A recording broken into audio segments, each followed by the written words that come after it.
everyone, and welcome to Port Lympne. I'm Ranger Will, and today we're going to be talking about our pride of lions.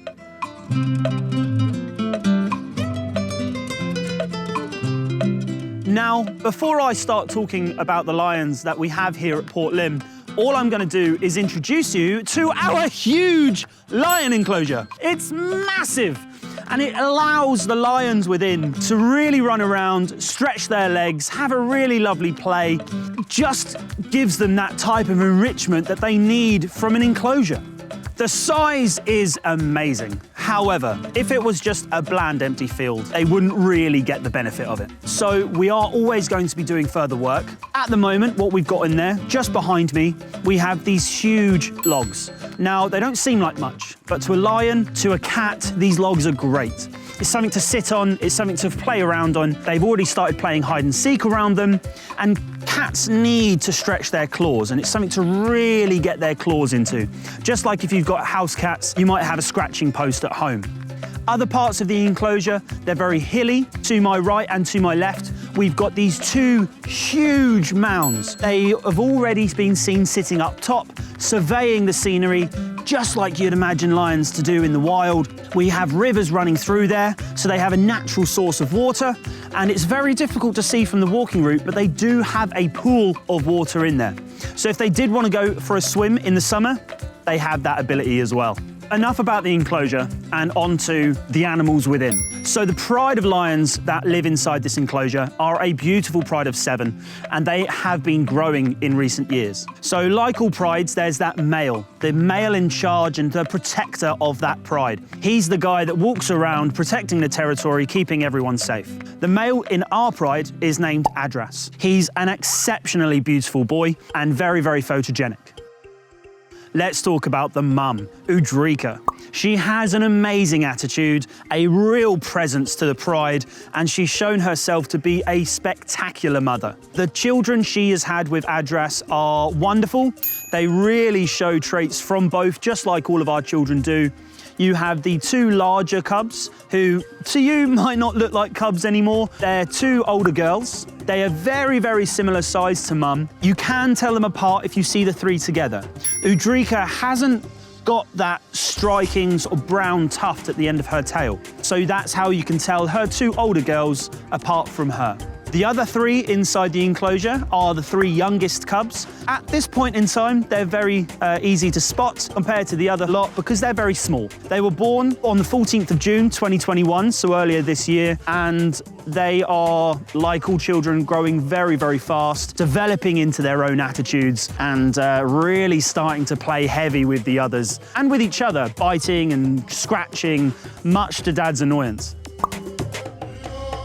So I've spoken a little bit about the enclosure and a little bit about its residents, but what are lions? Lions, they're so famous, they're so striking, but what makes them different to other cats? Why are they England's national animal? Why are they at the start of movies? Well, first of all, lions are the only true social cat. They're the only cat that walks around in their prides. Other cats are quite happy to be solitary and can sometimes live their whole lives being such. Lions have always been given a wonderful title, the king of the jungle. The male with his beautiful mane stands out amongst all other animals. His roars to our hearing can be heard up to 5 to 6 miles away. It's an incredible distance. If you've ever come to Port Lympne and you've heard our lions, if you've ever stayed, it's such a beautiful noise. It's like a really deep, bellowy yawn. It commands respect.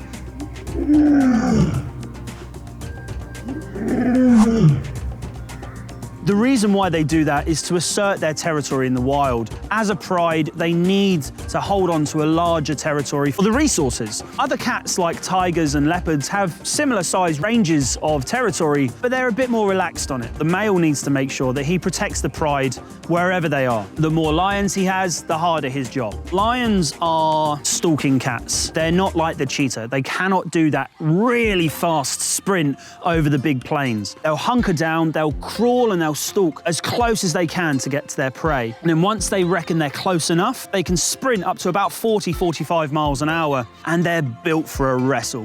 Lions are tough animals. As soon as they grab it, all of the lions jump on and they take it down, ready to feed the pride, making sure that everyone is kept nice and healthy.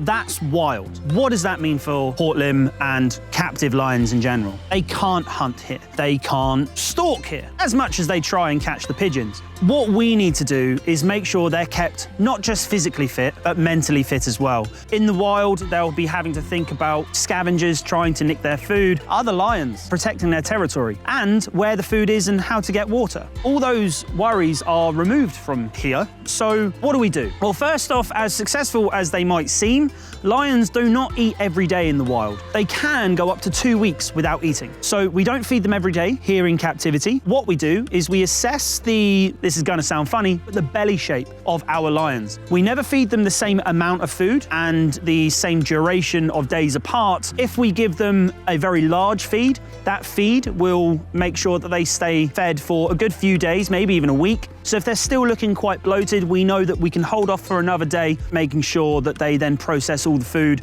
as they are gorge feeders. They'll want to eat something really, really big, eat themselves basically to sleep, and when they wake up, it's all digested and off they go. They'll try and sleep for about 18 to 20 hours a day, much like most other cats. So we really can mix it up. Thank you very much for listening. Hope you've enjoyed watching the video. If you did like the video, give it a thumbs up, give it a share, and if you do want to see more about Port Lympne and the animals found within, subscribe to the channel. If you do come by Port Lympne, definitely try and check out this enclosure, not just for the lions, but for the enclosure. It's a beautiful space for them, and it's right down the bottom of the park near Dinosaur Forest. Also, if you have any questions and catch one of the talks for the days that us rangers put on, please ask any questions. We'll try and answer as many as we can. We'll always do our best. But apart from that, thank you so much for watching. Enjoy your day, and I hope to see you in the future.